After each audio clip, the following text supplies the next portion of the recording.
নমস্কার বন্ধুরা, সবাই কেমন আছো? আমি পিঙ্কি, আমি ভালো আছি। আজ মঙ্গলবার, আজ আমি দিনটি শুরু করছি এক কাপ চা দিয়ে।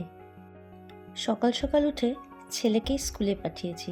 ছেলের এক্সাম শুরু হয়েছে।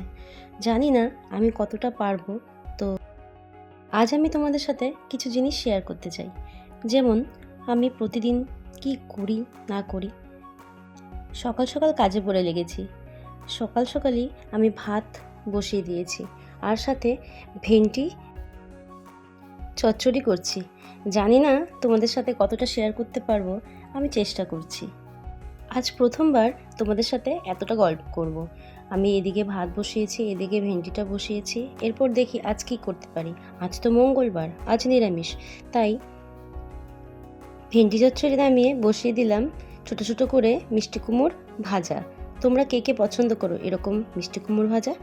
আমার বাড়িতে প্রায়ই হয়। আমার ছেলে আর আমার হাজব্যান্ড দুজনেই ভীষণ ভালোবাসে। গল্প করতে করতে তো তোমাদের বলাই হলো না, আমার একটা ছোট্ট পরিবার, আমার স্বামী আর আমার সন্তান নিয়ে আমার এই সংসার। এদিকে কাজ করতে করতে সকালের খাবারের কথা ভুলে গিয়েছি। আচ্ছা, তোমরা সকালে কে কী খেতে ভালোবাসো? আমার তো মাঝে মাঝেই ব্রেড, পিনাট বাটার, ফল এগুলোই হয়। যদিও সকাল সকাল ভাত আমি করে ফেলি, কিন্তু ওর বাবা সকালে ভাত খেতে একদমই পছন্দ করে না। আজ তোমাদের সকালে কি হয়েছিল কমেন্ট করতে অবশ্যই ভুলো না কিন্তু। এদিকে বাড়িতে ছেলে চলে এসেছে স্কুল থেকে, তাই আমি তাড়াতাড়ি করে কিছুটা ফল কেটে দিচ্ছি।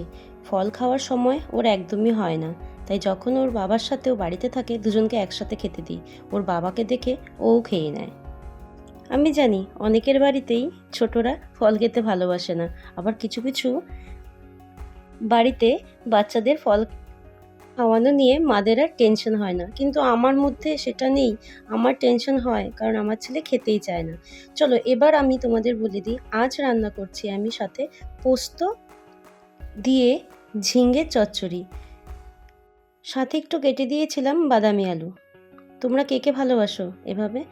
আজ মঙ্গলবার, তাই আমাকে নিরামিষ রান্না এভাবে ঘুরিয়ে ফিরিয়ে করতে হয়। প্রতিদিন তো আর একই রকম খাওয়া যায় না, কিছু কিছু দিন পনির, কিছু কিছু দিন সোয়াবিন। আজ সোয়াবিন পনির কিছুই খেতে ইচ্ছা করছে না, তাই ওর বাবাকে বললাম আজকে একটু অন্যরকমভাবেই করি, তাই পোস্তর চচ্চড়িটা করে ফেললাম। সাথে ছিল মটরের ডালও। মটরের ডালের মধ্যে কিছুটা সিমও দিয়ে দিয়েছিলাম। আজকের মেনুতে এইটাই ছিল। এরপর বাকি কাজগুলো সেরে নিয়েছিলাম অল্প অল্প করে। রান্না বসিয়ে সাথে সাথে বাকি কাজগুলো করে নিতে হয়, না হলে আর সময় হয়ে ওঠে না। তোমাদের সাথে গল্প করতে করতে বলাই হলো না, আমার ভিডিওগুলো তোমাদের যদি ভালো লাগে তাহলে প্লিজ আমাকে কমেন্ট করে জানিও, আর আমার পাশে থেকো। তোমাদের সাপোর্ট ছাড়া আমি কখনোই এগোতে পারবো না। তো আজকের কাজ এটুকুই ছিল। এবার আমি স্নান করে পুজোটা দিয়ে দিব। তারপর আর কি, তারপর খাওয়া দাওয়া করে রেস্ট করব, ব্যাস। তোমরা কে কে মঙ্গলবার করে নিরামিষ খাও আমাকে জানাতে কিন্তু ভুলো না। আর হ্যাঁ, আমার এই কাজ যদি তোমাদের ভালো লাগে, এই কাজের ভিডিওগুলো যদি তোমরা আরও দেখতে চাও, সেটাও আমাকে জানিও কমেন্ট করে। আর তোমরা আমার পাশে থেকো। আমি জানি আমিও একদিন আমার স্বপ্ন পূরণ করতে পারবো। তোমাদের সাহায্য ছাড়া সেটা কখনোই সম্ভব না।